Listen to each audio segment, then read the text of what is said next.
So up next, we have Roger Barranco from Akamai. Roger is the VP of Global Security Operations. Thanks for joining us. He was previously the VP of Service Delivery at Prolexic prior to the Akamai acquisition. And before that, he was the CTO and VP of Operations for Host.net. We're really excited to hear about some of the experiences that you've had over the last few months in terms of security. Yeah, thank you for joining us. Yeah, thanks very much for this opportunity. I'm very passionate about this topic, but I'll talk fast at times intentionally so that we have time, hopefully, for questions and can get back on track. Next slide, please. Okay, so the items that I'm going to talk a little bit about today is SOC and NOC interoperation. Going to also share some threat research snippets, talk about different attacks that we've seen. And I really want to spend a little bit more time on what you can do to better position yourself to protect yourself from that day that, if you haven't experienced it yet, probably will come when you become a target of a malicious cyber actor out there. And then, like I said before, we'll have some Q&A time after that. Next, please. So when we talk about the SOC and the structure of the SOC, there's a lot of different layers in the team. Our security team is quite large. If you bring that down to just the people that focus on triage and actual detection mitigation type efforts, it's around 200 people globally. We have 6 SOCs positioned around the world. We do that for the purpose of trying to get as close to our customers as possible. We don't have a follow the sun model with the exception of Japanese support. And we want to create personal relationships as best possible with our customers when there's a security event that they can need a little assistance with. So that front line is the triager. So they are highly available. As soon as that phone call comes in or that alert comes in, they follow a very strict run book that's negotiated in advance with the customer on what the customer's expectations are for engagement. So we have tight processes around that that says, hey, you know, for this type of alert, it's not that important to me. You can just email me. Or for this type of alert or scenario, please get me on the phone or page me or whatever that contact method happens to be. Some customers in certain situations will say, you know what, I trust you all, just mitigate that attack, do what you need to do. You don't have to proactively engage us. It's according to whatever that customer's change control expectations are along the way. But that front line of triagers gets a lot of information, just like I'm sure many people on the call also get a lot of information flowing their way from an alerting perspective. And they'll go through and categorize, and they're sitting physically near security specialists and networking specialists. And they'll, in parallel, engage the right resources to jump on the problem with them and communicating with the customer. A huge piece of it is just the monitoring aspect of it. When we talk about false positive rates and true positive rates, our goal is to only engage the customer on true positives, things that are actionable and relevant to the customer. Now, the reality is, because we're looking at a lot of network-related events also, there's a huge amount of what I would call a false positive, right? So like the previous gentleman shared with us about looking at those anomalies. So 24/7, someone's looking at that, they see a little spike, they're going to look at that and dig in very hard to make sure that the network is performing well, that traffic can reach us, be processed, and subsequently handed off well. And from a security perspective, let's investigate that spike or change in traffic to see if there's any malicious traffic inserted or mixed in with that.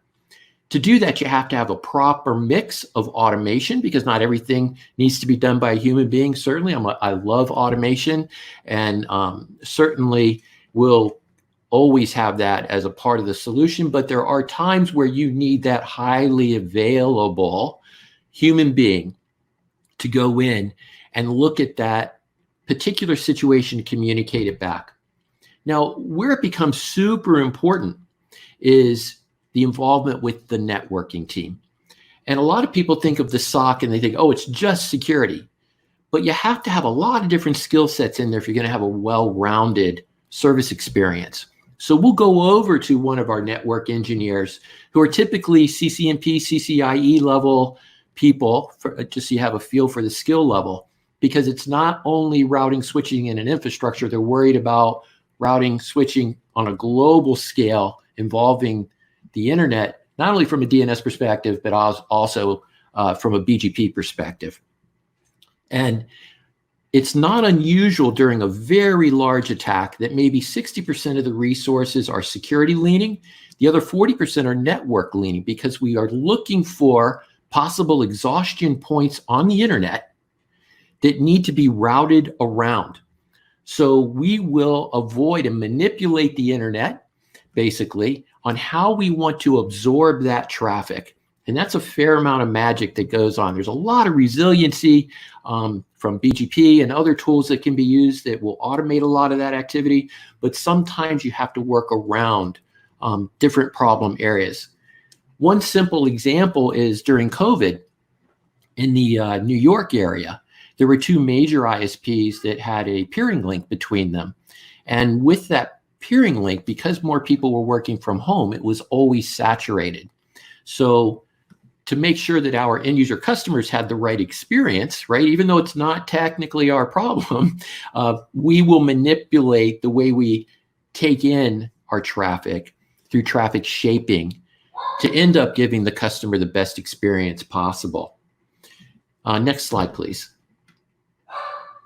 So this is where, the Thousand Eyes tool has been a tremendous help for us. One of the things that we struggled with a couple years ago was when the customer would say, hey, you're in front of us. This is your issue to figure out. And they're not wrong with that perception, but we want to partner with them in trying to solve those types of issues. The Thousand Eyes product has been a huge help in us being able to identify where a problem may be and route around it. In particular, we use heavily the Internet Insights module that Thousand Eyes has. And that tool has saved us a massive amount of labor and really helped us with our communications with our customers, because a lot of our customers obviously have this product also, and we can compare information from that third-party source. So it's been very valuable in helping us answer that question when it's tempting to say, hey, it's not us, right? We can prove it much better with that tool, in addition to the obvious monitoring endpoint services that are built into it. Next slide, please. So when we talk about scale and attacks, I wanted to just throw some numbers out. And these numbers are absolutely massive and really hard to consume.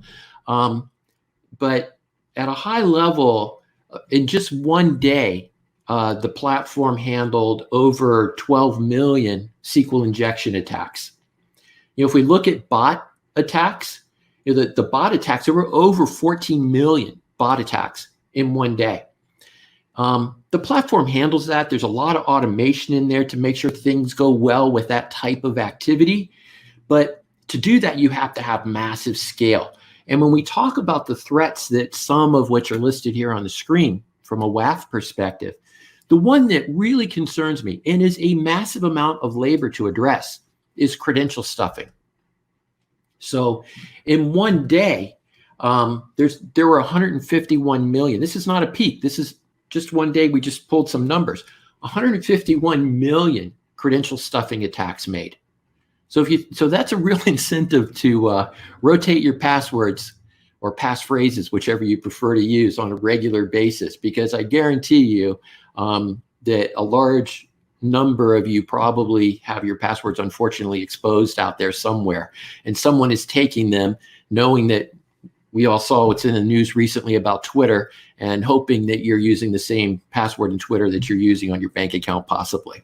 So, keep them diverse and spread out. But when we talk about scale, the platform has nearly 300,000 endpoints around the world, over 150 different countries that we're in and taking in information, because we want to be as close to the attack as possible, and we want to be as close to your end customer as possible to be able to serve their content properly or protect them as best possible. So on an average day, it's not unusual to see over 100 terabits of good traffic. And that's good traffic that's HTTP, HTTPS, so surfing-oriented traffic. The number goes way higher than the 100 terabit number I just shared with you. If there's a big sporting event that's being served, or there's a big software download that's going on at the time. So yeah, you have to have that combination of massive platform capacity mixed with the right level of automation and mixed with the right level of immediately available human assistance when there are questions or when there are attacks that need to be mitigated. Because at the end of the day, you know, if we talk about DDoS, which is a simpler form of cyber attack as compared to a WAF attack, or certainly as compared to a credential stuffing attack, anybody can stop it. That's pretty easy. But stopping it while simultaneously allowing clean traffic to go through, that's where the magic happens along the way. Next slide, please. So when we talk about the types of attacks over time, and if we're focusing on WAF, it's very different. And I put two chunks of information up here, and I'm noting that globally, remote file inclusion is the #1 type of WAF or website type of attack out there. And in EMEA, it's SQL injection. So what we found out is that most attackers are actually close to the victim. They're in the same country, they have a relationship with them, it's usually tighter. Now there's an exception for that when it's nation state driven, which is a tough actor to fight, obviously, if it's a government, or it's direct criminal activity, right? Not someone trying to just do a simple scam with that. But it shows that its attacks are very different in how they are leveraged according to where you are in the world. Why is that? Because there are different attitudes on how to protect your infrastructure that's different around the world also. So for example, when we see a threat come out and patching is required, for example, in a customer's infrastructure, our customers that are in the Japan region are very fast, very efficient at knocking those items down. And we can see the threats that are associated with those risks drop off very quickly. Next slide, please. So if we talk, moving forward, just talking about DDoS and not about the WAF types of attacks, this graph, if you look to the right, we see the upswing. That's an upswing in attacks that were over 100 gig in size, right? So this year has been exceptionally busy and different from a large attack perspective. Now, the overall number of attacks, that's always been increasing, but it hasn't been increasing at the same rate as IoT, Internet of Things, that are available out there to be compromised until recently. So it looks very much like a lot of threat actors out there are leveraging or realizing now that, hey, I can make money by selling access to my tool that will launch a DDoS. In the past, the DDoS was directly aimed at the entity they were attacking to try to say, hey, let's go ahead and get money, Bitcoin from them. I'm going to attack you again if you don't give me Bitcoin, right? We haven't seen as much of that with DDoS. It seems to have really swung over to political, social statement, those types of activities where entity A wants to cause harm to entity B. But next slide, please. So this is a snippet of DDoS across this year. Now, if we look at that far upper right attack, that was 1.44 terabits in size. Absolutely massive from a bits per second attack. Not the world's largest. The world's largest that I'm aware of that's been publicized was 2.3 terabits. shared it with AWS, and I'll get into a little more detail on that shortly. But when you look at the lower right side, that gray, that in my mind, even though it's not high on the scale, that's actually the largest, most malicious DDoS, because that was 809 million packets per second, an attack that we handled. And the rest of it that's a mix of the different verticals and attacks that you can see. Now, I don't want to gloss over this, because that bottom line, there are obviously this year hundreds and hundreds and hundreds of DDoS that were handled. But if you look at that scale, you can see that the vast majority of those were well above the 10 gig range. And I don't know how many enterprises out there have an available 10 gig pipe, right? So as soon as that gets any bigger than whatever that pipe to the internet is that you have, then that's a problem. And from a packet per second, you don't even need to have a large attack from a bandwidth perspective. And that's designed to knock your gear over. Next slide, please. These are the attacks I wanted to highlight. The AWS one, 2.3 terabits, was 293 million packets per second. Both are huge numbers, but the packet per second pales a little bit. Now, that particular attack was a CLDAP reflection in mass. So that is taking advantage of the amplification you can get by querying a server and having that server reply with a lot more bandwidth than the original request. So you can redirect those attacks at a victim. With the Akamai 1.44 terabits, it had an even larger packet per second attack mixed in with that. But that had 9 different vectors. So that attacker was super vigilant and really wanted to cause some damage out there. And that's actually a reasonably hard attack to handle, because you have to understand what are all the vectors that are being aimed at the customer and what are the customer's expectation of that type of traffic, and how do I clean that up. Then the other one was the 809. That was UDP in mass. That was UDP being aimed at 80. And then there's Cloudflare had a 250 gig, but very large, 754 million packet per second attack. And that was 2 vectors. So some absolute prize-winning attacks have happened this year on the DDoS front. Next slide, please. So I wanted to very quickly, just to stay on track, and share some threat research snippets that I got recently from InfoSec. And the command and controls that are out there to launch those attacks, they're not really contested. They've done a good job of building them so that when you say, hey, I feel like renting 5 minutes of time at this much attack size, what do I need to do? They queue that up and they'll manage it. The problem is that there's infighting for the bots that are out there, what the items are that command and control is leveraging. So it's not unusual to have an attacker gain control, let's say, of an enterprise DVR out there, and another attacker gains control of it. They will actually remove the code of the original attacker so that they can maintain 100% control of that device. Because that device, it's not unusual, for example, an enterprise level DVR, to be able to put out 500, half a gig of traffic.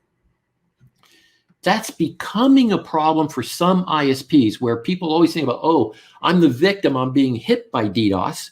For some ISPs, it's a problem for sending the data, right? So if you all of a sudden have your pipe being filled on the outbound for a customer, that's a problem to be able to clean up. The thing, again, to speed things up, to stay on track here, that the IoT devices out there, if they've been out there for a while and you think, hey, I want to secure them now, it's probably too late. They're probably already compromised. So the best thing to do, unfortunately, is reset them back to factory, patch them up, update the security around that, whether that is better passwording and firewalling, and then put it back onto the internet. Let's go ahead and move to the next slide, please. So what can you do? Number one is know your traffic. The number of times that I've been on the phone with the customer, I say, hey, how much of this traffic do you expect? It's not unusual for a customer to have no idea. They don't know their profiling. So Take the time to understand your traffic, because if you don't understand your traffic, you're not going to know how to defend yourself. Build your defensive posture in advance during peacetime.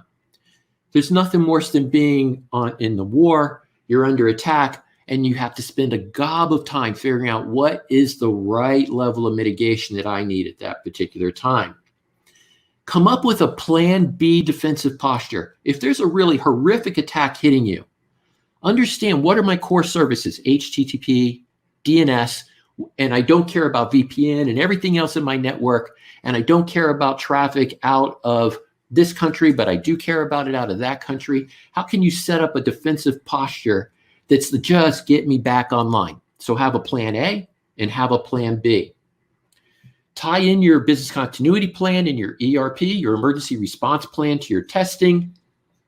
I know it's horribly boring, but do your cyber hygiene, which is the patching, the proper passwords, the proper firewalling, and knowing your environment. Implement the right balance of automation and human. There's an architecture called Zero Trust that I'm a huge believer in. It's hard to transition to Zero Trust if you have a legacy network, but if you're building a new network, we don't have today enough time to get into it, but seriously consider a Zero Trust environment when you come up with that new architecture. Work with your upstream providers, many of which have been talking today about building that environment. And seriously, you have to test, and retest when you build something, because if you haven't tested your business continuity plan or you haven't tested your defensive posture, it's going to fail in a bad way. So you have to do that on a regular basis. Next slide, please. All right, so hopefully I left a little time for Q&A.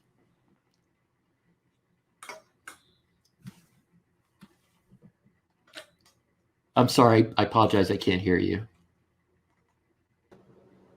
Same issue of not muting myself or unmuting myself. Sorry about that. Thank you so much, Roger. That was a great session. A lot of really, really good data in there, kind of showing how not just, the network, the internet's doing with COVID, but what the impact has been from, a threat level perspective. So we did have a couple of questions come in. So thanks for leaving that extra time. So the first one is around, given the reported traffic increases in the wake of the lockdowns, COVID, were there any instance where normal traffic was confused with a DDoS attack?